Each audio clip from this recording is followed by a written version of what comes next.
I think there's no question that in the 1990s, there was an opportunity. This is the first decade after the collapse of the Soviet Union, to promote democracy in Russia, much the way we've promoted democracy in Eastern Europe.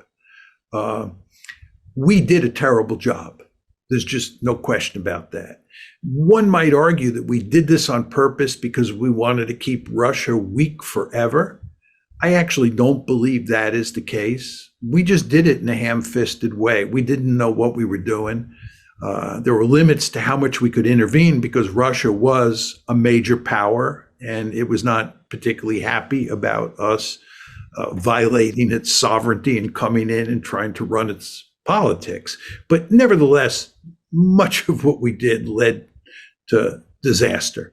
And of course, one of the reasons that Putin is so popular today is that he came in and in very important ways rescued the situation. Putin, of course, succeeded Yeltsin. Yeltsin was incompetent in the extreme, and Putin has been very competent, and Russia's in much better shape today than it was in the 1990s. But of course, it's not a liberal democracy today, and we wish it was. But I think we did not do anywhere near as much as we might have to realize a more positive outcome.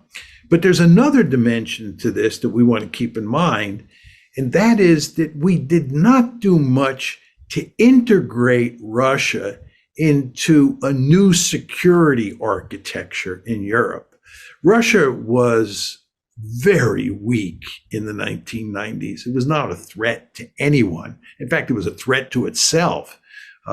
And this was, this presented a real opportunity, I think, for us to work with Russia to see if we could integrate it into some sort of security arrangement in Eastern Europe.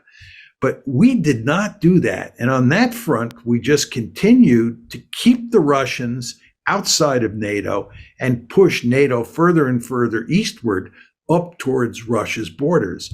And as I said in an earlier comment, this was destined to lead to really big trouble, as I predicted and many other people predicted, and as we're now seeing happen in the Ukraine war.